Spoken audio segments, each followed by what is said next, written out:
संविधान आइडियोलॉजी है सर। मेरी आइडियोलॉजी क्या काम आएगी इसमें? मैं किस पे वोट ले रहा हूं? संविधान को ले रहा हूं सर। आप गोलवालकर की आइडियोलॉजी क्या काम में आएगी? नहीं आएगी ना सर।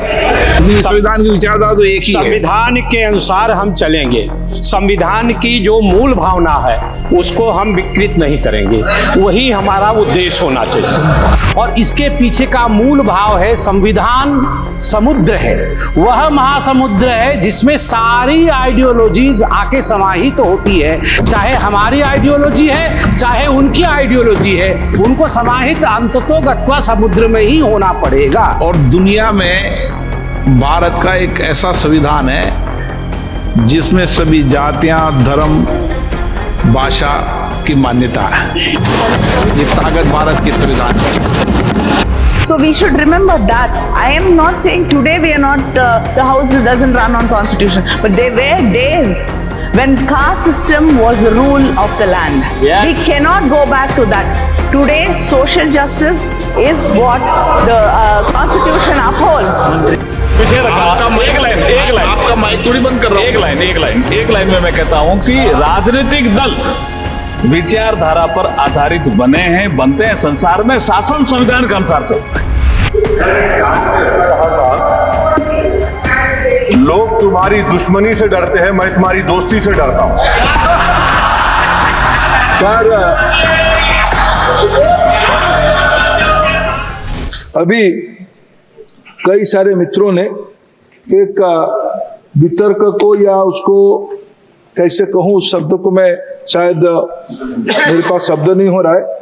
अभी बड़े आक्रामकता के साथ सभी ने कहा कि भाई आप चीजों को एक आइडियोलॉजिकल एंगल से दिखते हो। ऐसा नहीं अध्यक्ष जी, हम भारत के ज्ञान परंपरा आधारित हमारी शिक्षा बने।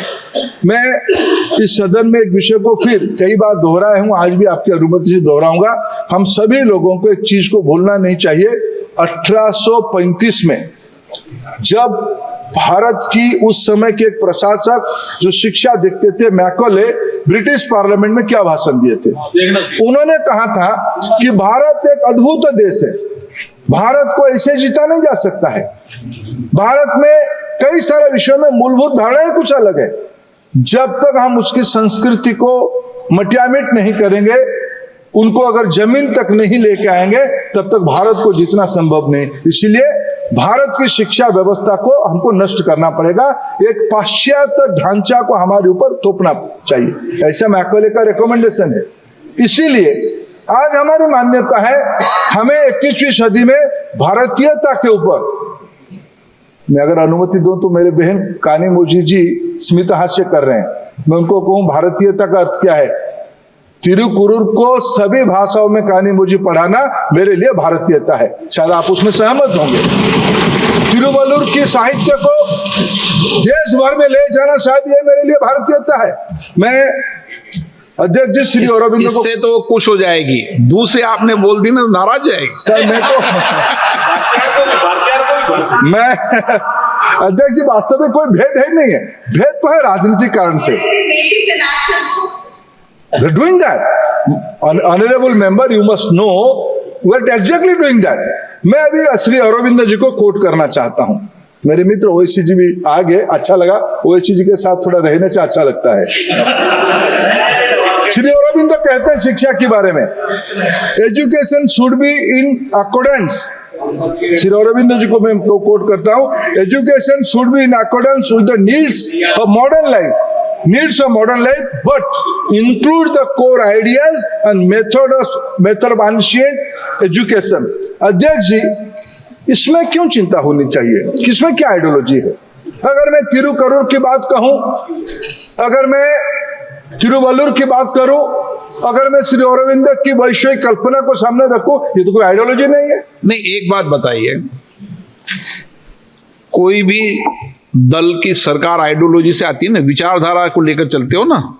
नहीं सर, भारत की संविधान आइडियोलॉजी है। भारत की संविधान आइडियोलॉजी है, काम नहीं करेगी सर। संविधान आइडियोलॉजी है सर। मेरी आइडियोलॉजी क्या काम आएगी इसमें? मैं किस पे वोट ले रहा हूं? संविधान को ले रहा हूं सर। आप गोलवालकर की आइडियोलॉजी क्या काम में आएगी? नहीं आएगी ना सर।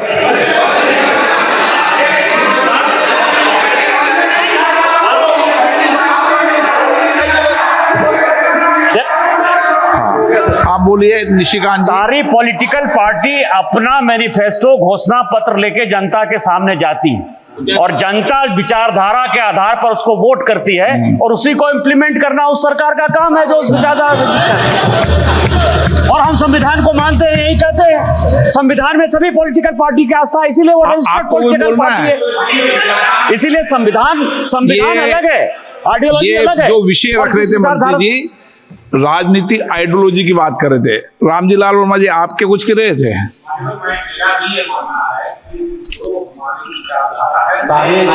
काय की विचारधारा आपकी? जो संविधान की भी है, संविधान की विचारधारा की बात नहीं हुई। संविधान की विचारधारा तो एक ही है। संविधान के अनुसार हम चलेंगे। संविधान की जो मूल भावना है उसको हम विकृत नहीं करेंगे, वही हमारा उद्देश्य होना चाहिए। संबित पात्रा जी, कभी क्या संसद बिल्कुल ज्ञानवान भी होती रहनी चाहिए। सभापति महोदय, आपने जो कहा कि सभी पार्टियां अपनी अपनी विचारधारा को लेकर जनता के बीच में जाती है, अपने विचारधारा के माध्यम से चुन कर आती है, जनता जनार्दन है, मैं इसका समर्थन करता हूं। और इसके पीछे का मूल भाव है संविधान समुद्र है, वह महासमुद्र है जिसमें सारी आइडियोलॉजीज आके समाहित तो होती है। चाहे हमारी आइडियोलॉजी है, चाहे उनकी आइडियोलॉजी है, उनको समाहित अंततोगत्वा समुद्र में ही होना पड़ेगा। और दुनिया में भारत का एक ऐसा संविधान है जिसमें सभी जातियां, धर्म, भाषा की मान्यता है। ये ताकत भारत के संविधान की। और संसद भी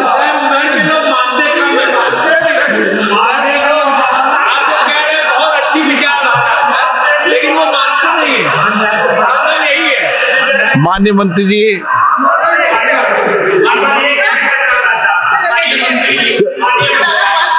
प्लीज मैं आपको दे दूंगा, प्लीज। आप क्या बोलना चाहती? बोलिए बोलिए बोलिए। कनिमोजी जी अब बोलेंगे, माइक अब चालू होगा mic. Thank you, sir. So there was a time when women were not allowed to be educated. It was much before the British came here. There was a time when all communities were not allowed education. Yes. So we should not go back to कहाँ that. अधिकार नहीं था शिक्षा लेने का? Sir? Sir, no, where? एक minute, Please read the Manusmriti. आप सब बैठ जाइए ना, मंत्री जवाब देंगे। Please read the Manusmriti. Sir, my grandmother was not allowed to go to college.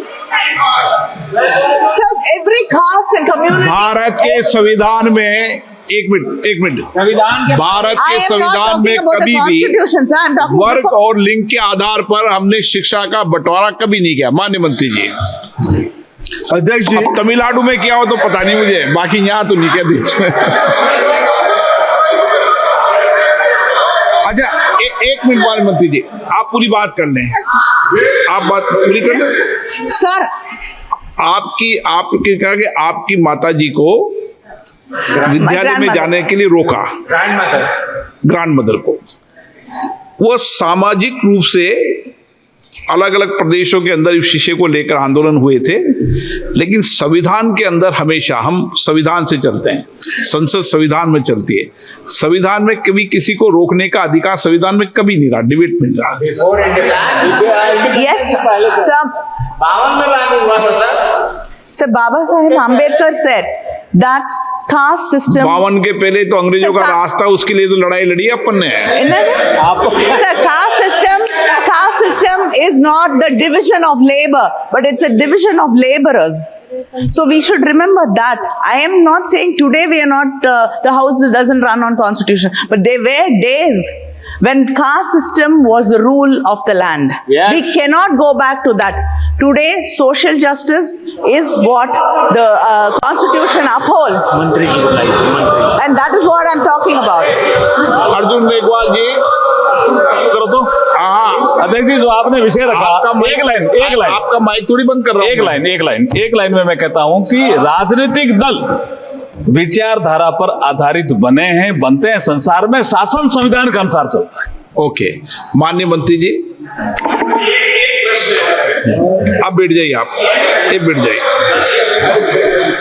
अध्यक्ष जी, आपकी प्रति आप परंपरा की अध्यक्ष जी, आप परंपरा की नई मिसाल भी खड़ा कर रहे हैं।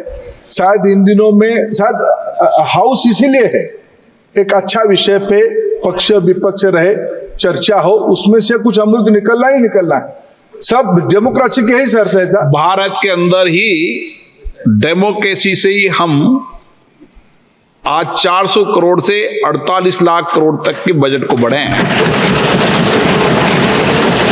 अध्यक्ष जी, मैं फिर आदरणीय सदस्य को एक बात याद दिलाता हूं, उन्हीं के राज्य की एक, मैंने जितना शायद मेरा इच्छा है कि मैं तमिलनाडु की भाषा को पढ़ूं, समझूं और तमिलनाडु की सभ्यता को और जानूं।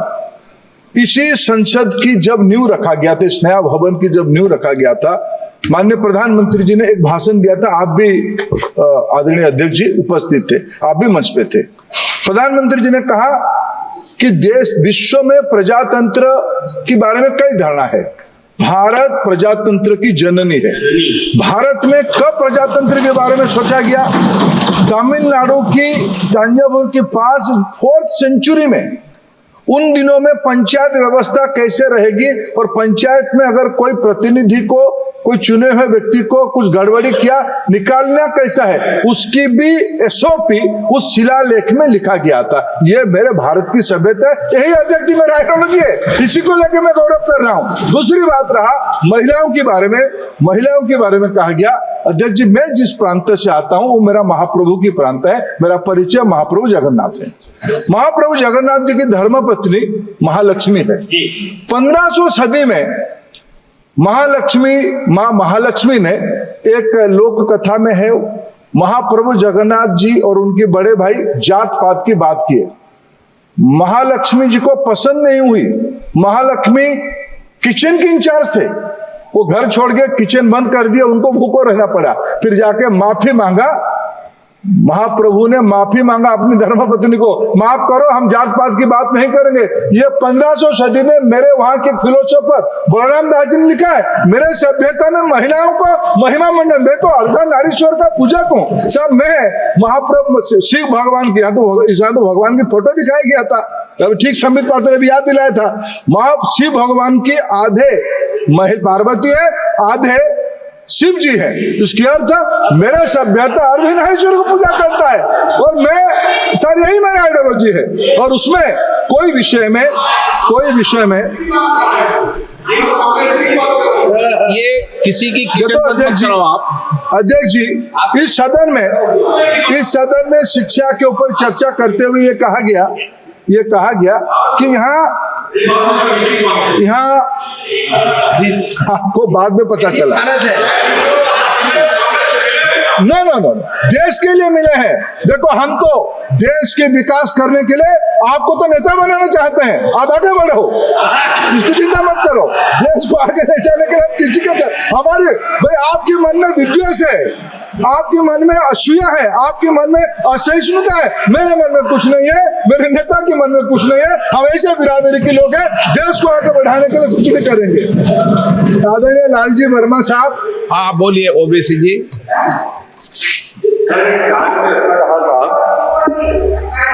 लोग तुम्हारी दुश्मनी से डरते हैं, मैं तुम्हारी दोस्ती से डरता हूं।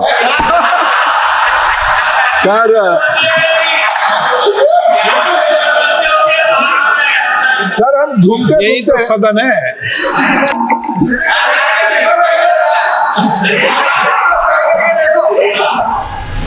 Stay ahead with our cutting-edge news app. Instantly access the latest shorts in just 1 minute and breaking news in just 50 words. Download now for a smarter, faster news experience.